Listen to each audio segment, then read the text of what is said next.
Dig Two Graves, Part 2. If you haven't listened to Part 1 of our story, you should click on the link for Part 1 in the video description below. A shoeshine, timeless tales creation. Our videos are for entertainment purposes only. Any similarity to real-life people or situations is strictly coincidental. Richard felt a surge of hope. This was the key, the chink in Mazzella's armor. He looked back at his team, their faces etched with a newfound purpose. "All right, people," he said, his voice firm, his eyes blazing with unwavering determination. "Time to show these wolves just how hard sheep can bite." A low murmur of agreement rippled through the room. Plans were exchanged, strategies formulated, and contingencies discussed. Each member, from Mac's strategic motorcycle maneuvers to Sabrina's tech expertise, had a role to play. Even Carmelo, with his uncanny ability to blend into the background, offered his unique skills as a silent observer. In the stillness of the night, a plan was born, forged in the crucible of desperation and fueled by a flicker of hope. The cafe, once a haven of coffee and conversation, became a war room, its walls echoing with the whispers of an unconventional battle plan. Outside, the moon watched silently, a silent witness to the gathering storm. Meanwhile, Sheriff Brody Johnson, his office a stark contrast to the warmth of Carmelo's kitchen, wrestled with his conscience. The law, a chain that bound him, threatened to impede his pursuit of justice. But Jordan was a searing reminder of his duty. He couldn't sit back and wait for the official wheels to grind. With a sigh, he picked up the phone, his voice low and conspiratorial. "Richard," he said, "I've got your back, but keep it clean or this badge gets buried along with you." And so, under the watchful gaze of the moon, a dance of shadows began. On one side, a ragtag band of unlikely heroes, armed only with their grit and a stolen ledger. The first rays of dawn painted the Florida sky in hues of pink and orange, a stark contrast to the storm brewing in Carmelo's kitchen. The air crackled with nervous energy as Richard, Mac, Sabrina, and Ghost hunched over the stolen ledger. The map of the city spread before them like a battlefield. Each name they deciphered, each location they circled felt like a step closer to Jordan, a step deeper into the belly of the beast. "The Arachnid's clubhouse," Richard rasped, his voice hoarse from a night spent strategizing and swallowing down the gnawing fear that clawed at his gut. "South side, near the docks. Tight security, razor wire, and shadows thick enough to swallow a man whole." Mac, his weathered face etched with grim resolve, nodded. "Sounds like a biker's dream and my worst nightmare." Sabrina, her sharp hazel eyes scanning the map with laser focus, snorted. "Nightmare for some, playground for others. Remember, Mac, we're not exactly saints ourselves." Ghost, shrouded in his perpetual silence, remained a sentinel in the corner, a phantom, ready to vanish into the shadows. His presence, though unsettling, was a reminder of their desperate need for his skills. The plan, audacious and riddled with potential for disaster, took shape. Mac, on his rumbling Harley, would act as a diversion, drawing the Arachnid's attention away from the clubhouse. Meanwhile, Richard and Sabrina, relying on Ghost's intel, would infiltrate the back, using the shadows as their cloak and the stolen ledger as their key. Dusk bled into a dark, unforgiving night as the team set off. Mac, his engine roaring a battle cry, disappeared into the labyrinthine streets, his lone silhouette a beacon against the rising sun. Richard, his heart a drum solo in his chest, cast a final glance at Carmelo, who stood at the cafe's window, a silent prayer in his eyes. The journey to the clubhouse was a blur of tense silence and adrenaline-fueled prayers. Richard, muscles coiled tight with anticipation, traced the map with a calloused finger, each turn a step closer to Jordan, a step closer to the precipice. Sabrina, her eyes flickering between the map and the street, navigated the maze of alleys and back streets with the practiced ease of a seasoned urban warrior. Finally, the hulking silhouette of the clubhouse loomed ahead. Razor wire topped the rickety fence, floodlights casting an eerie glow on the graffiti-laden walls. The air thrummed with the distant beat of heavy metal, the soundtrack to their clandestine ballet. Richard, a whisper in the shadows, nodded at Sabrina. She, with the agility of a panther, scaled the fence, disappearing into the darkness like smoke. Richard followed, his movements fluid and precise, years of training kicking in like a second heartbeat. The clubhouse interior was a cacophony of sights and sounds. Bikers, tattooed and burly, lounged around, their laughter punctuated by the clinking of glasses and the drone of music. Richard and Sabrina, ghosts in the shadows, navigated the maze of hallways and rooms, their senses on high alert. Each step was a gamble, each breath a prayer. The ledger secured tightly in Richard's vest like a talisman, a beacon leading them towards Jordan. They pushed through doors and skirted around oblivious figures, their hearts hammering against their ribs like trapped birds.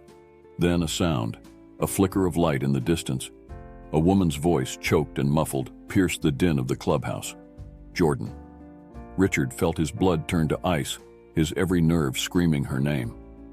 With a shared glance of grim determination, Richard and Sabrina broke into a run, their mission morphing from rescue to extraction. They burst into a room, bare and cold. A lone figure huddled in the corner, her face streaked with tears. Jordan. The sight of her, broken and vulnerable, released the dam of emotions Richard had held back. Relief, anger, and a tidal wave of protectiveness crashed over him. He reached for her, his voice rasping her name. But the room spun, the world tilting on its axis. A searing pain erupted in his shoulder, the metallic tang of blood filling his mouth. He stumbled back, his vision blurring, the room dissolving into a swirling kaleidoscope of pain. The last thing he saw before darkness claimed him was the glint of a blade in the dim light, and Jordan's terrified scream echoing in his ears. Jordan lay slumped against the wall, her spirit as broken as the chains binding her wrists. Her eyes, once vibrant pools of blue, were dull with exhaustion, but a flicker of hope ignited when Richard's hulking form filled the doorway.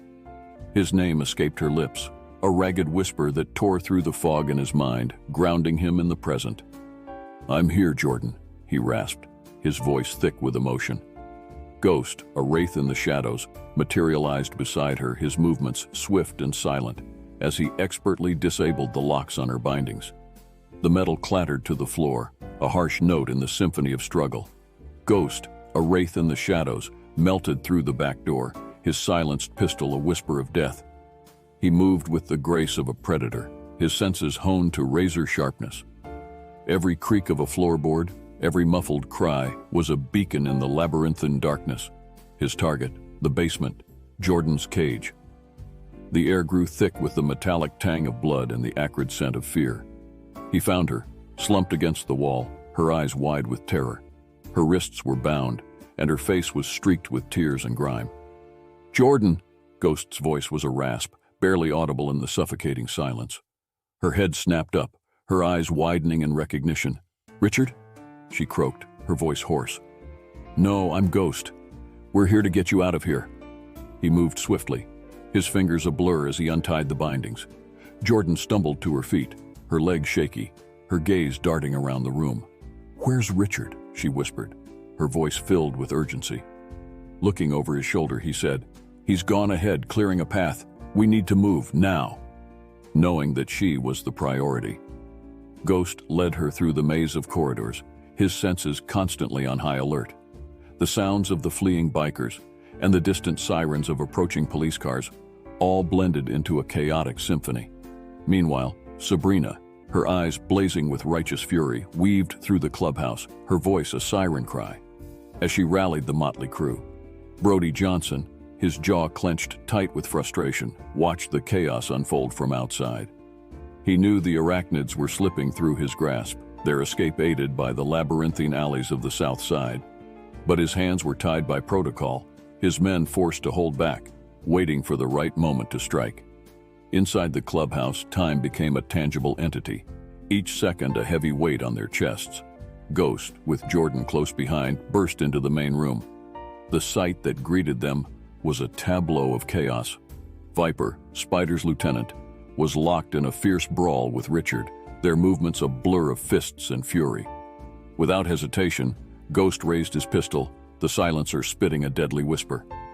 Viper crumpled to the floor, his eyes wide with disbelief. The moment of silence that followed was shattered by the deafening roar of a Harley engine crashing through the front door. Spider, his face contorted in a mask of rage, spun towards the breach. In his hand, he clutched a glint of metal, a pistol. His eyes met Richard's, a cold hatred burning within them. The trigger finger twitched. A shot rang out, splitting the air, the bullet finding its target. A figure, clad in black leather and chrome, materialized from the smoke and dust. Shadow, the silent ghost of the streets, tried to intercept the shot, his pistol spitting defiance. The scene erupted into pandemonium. As Spider lunged for Shadow, Richard, fueled by a primal rage, tackled him to the ground. The two men grappled, a whirlwind of fists and fury, their hatred a tangible force in the air. Outside, sirens wailed closer, their mournful cries echoing through the alleyways. The police, alerted by the commotion, were closing in. The net was tightening, and time was running out. Inside the clubhouse, the battle raged on. Ghost, with Jordan close behind, slipped through the chaos, their escape route paved by the sacrifices of Richard and Shadow. They emerged into the sunlight, blinking in the sudden brightness, free from the suffocating darkness of Spider's lair. Richard, battered but alive, emerged from the dust and debris. Spider's unconscious form sprawled at his feet. He scanned the crowd, his eyes searching. There, amidst the jubilant faces, he saw her. Jordan, her eyes shining with relief, ran towards him. They embraced, their bodies shaking with the aftershocks of the ordeal. At that moment, surrounded by the remnants of the battle, they found solace in each other's arms, a fragile hope blossoming amidst the ruins. The sirens grew louder, a promise of justice echoing through. The dust settled on the battlefield, leaving behind a tableau of shattered glass, smoking metal, and the echo of sirens wailing in the distance. The adrenaline that had coursed through Richard's veins had ebbed away, replaced by a bone-deep ache that mirrored the wreckage around him. His knuckles throbbed from the brutal dance with Spider, and a dull throb pulsed beneath my ribs where his final blow had landed. But the physical pain was a mere whisper compared to the storm raging within. The adrenaline, the fury, the desperation, it all coalesced into a suffocating guilt, a weight threatening to drag him under. Jordan, her face etched with a mixture of relief and horror, reached out to steady him, her touch a lifeline in the churning sea of his emotions. The ambulance sirens grew louder, a mournful wail that seemed to pierce the very fabric of reality. It was then Richard noticed Mac, his face etched with a mixture of concern and pride, leaning against his Harley, his presence a silent sentinel in the aftermath of the storm. As the paramedics swarmed Spider and his unconscious goons, Richard watched Jordan being ushered away, her hand clutched tightly in Ghost's. Her eyes met Richard's, a flicker of understanding passing between us, a silent promise to face the coming storm together. Brody Johnson, his face grim and resolute, surveyed the scene with the practiced eye of a man who had seen too much darkness. A curt nod of acknowledgement was Richard's only greeting, his focus on the fallen, the evidence, the cold, hard facts of the night's events. The room went dark, and Richard fell to the ground. The last blow, a gunshot unheard, had been a well-placed bullet. Richard, losing consciousness, last heard the scream, Jordan crying out, "No." The days that followed were a blur of police interviews, whispered rumors, and the suffocating weight of media attention. The cafe, once a haven of laughter and camaraderie, became a solemn scene, its familiar walls draped in a shroud of sorrow and silent contemplation. The hope of normalcy they all had clung to lay shattered, replaced by a chilling uncertainty about the future. But even in the face of adversity, the spirit of the cafe and the resilience of its regulars refused to be extinguished. Carmelo, his kitchen transformed into a makeshift command center, kept the coffee flowing and the meals coming, his gruff exterior barely masking the storm of worry brewing beneath. Sabrina, her sharp wit a shield against the encroaching darkness, kept the staff and patrons in stitches with her gallows humor, a reminder that laughter, even in the face of fear, could be a weapon of defiance. And then there was Jordan. Her quiet strength and her unwavering belief in justice became a beacon in the encroaching darkness. She moved through the chaos with a grace born of hardship, her eyes holding a spark of defiance that mirrored the flames dancing in the cafe's hearth. Days turned into weeks, the initial shock giving way to a quiet introspection. The guilt that had gnawed at Jordan's insides slowly transformed into a determination to make things right. The fight wasn't over, it had just begun. Richard had stared into the abyss, and the abyss had stared back. She had emerged, battered and bruised, but unbroken. 3 weeks had passed now. Richard was alive, but had slipped into a coma. Each of the team members takes turns, sitting by his side, a vigilant watch over him. Jordan was always there when she wasn't at work or caring for her children, and was a staple at the ICU. The nurses and doctors knew her by name by then, and each time they saw her, there were looks of sadness in their eyes for the scene that played before them. One early morning, while sleeping in a chair, half asleep and half in her mind, wandering between both worlds, there was a stir in the bed. Jordan jumped up and, leaning into the bed, watched Richard with concern and hope.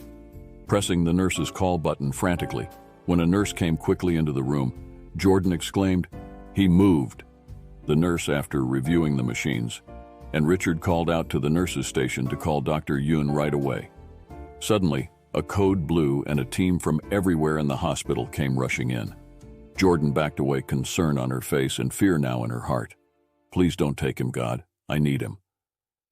Just a few minutes later, Richard's eyes opened and he started to become agitated, trying to pull tubes and IV. When the nurse told him where he was and that he was okay, he calmed down. Jordan, in a state of panic and exhaustion, left the room crying by 10 a.m. Richard was peacefully lying in the bed, Jordan by his side. One by one, the team came in to see him. All had been called by Jordan and informed that Richard was awake. 6 more days later, Richard was given a clean bill of health to leave. For another week, Richard lay in bed at home in his apartment. Jordan is there at his side, taking care of him. One morning, Mac came by and asked Jordan if they could talk, and the two stepped outside into the warm morning air. Mac, lighting a cigarette, turned to Jordan and asked her, "You know he loves you, Jordan?" She replied, "Yes," while looking down. Mac, "Have you ever thought about him the same way?" She replied, "I don't know what to do. My heart wants to never be without him, but his age and mine are so far apart." Mac chuckled. "You two both say the same thing, but Jordan, do you love him?" She answered, "Yes, I love him." Mac, "Have you ever had a real man who would die for you and a real man who would show you what a real man does for the woman he loves? The respect, loyalty, and honor a real man gives freely to a woman. And all that man wants is happiness and love in return." Jordan replied, "No. I've never known any man that way." Mac replied, "Yes, you have, and he's in the house right behind you with a broken heart. The shell of a man that was crushed, defeated, and turned into a walking ghost when his wife passed away. But he found what he never thought he would find again, and that was love for you. He wasn't looking. Hell, he was so far gone he couldn't see 10 feet in front of himself until he realized he loved you. And he will never say it to you for the same damned reason you won't say it to him. You both have me shaking my head." Jordan sat down on the stoop and contemplated his words. "Mac, if you let the love that's so obvious between you, to everyone on the planet but the two of you, slip by, then you are both fools. Never ever let what anyone else thinks step between you and that kind of love." Jordan sat there thinking a bit when Mac said, "I have to go. Tell the big fool I will come by tomorrow." "Think about what I said, girl. He's 1 in a billion and deserves to have love again. And you deserve to have love the way you are meant to be loved." Mac leaned in and kissed Jordan on top of the head and turned. A moment later, Mac's bike roared to life and he was gone. Jordan sat on the stoop for some time thinking, got up, and went into the apartment. Richard, now sitting up in his recliner, asked if that was Mac he heard earlier, and Jordan only replied, "Yes." The road to redemption would be long and arduous, but as Richard looked into the eyes of those who stood beside him, he knew they would walk it together. They would rebuild their lives, brick by broken brick, fueled by the embers of hope that still flickered in their hearts. The battle was won, but the war was far from over. And in the quiet resilience of the cafe, in the shared stories and the laughter that echoed through its walls, they were ready to fight. The aroma of freshly brewed coffee, the comforting hum of conversation, the clatter of cutlery against ceramic. These were the sounds that now formed the symphony of Richard's days.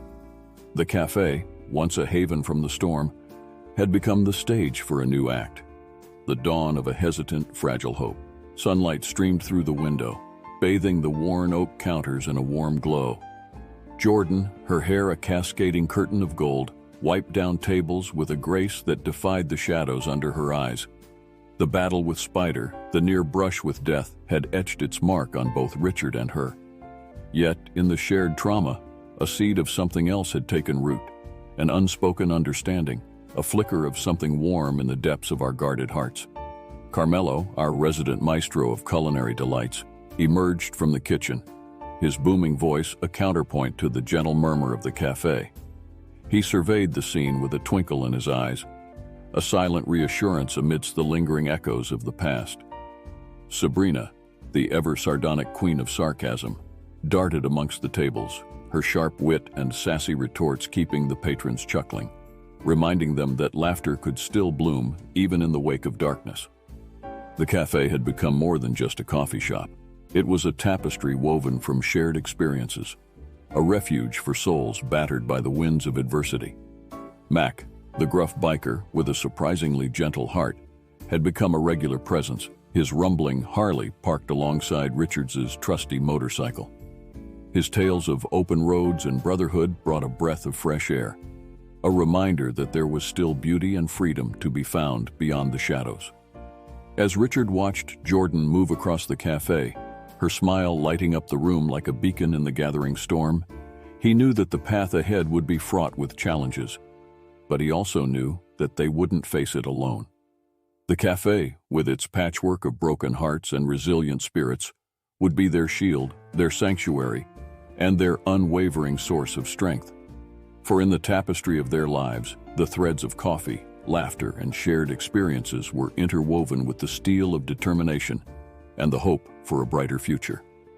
And as long as they stood together, as long as the cafe remained a beacon of light in the darkness, they knew they could face anything. The future was uncertain, but in the warmth of that shared space, in the clinking of mugs and the murmur of conversation, they dared to dream of new beginnings, of a future where the bitterness of the past would be eclipsed by the sweetness of hope. Brody Johnson, the face of unwavering justice, now walked with a haunted look in his eyes.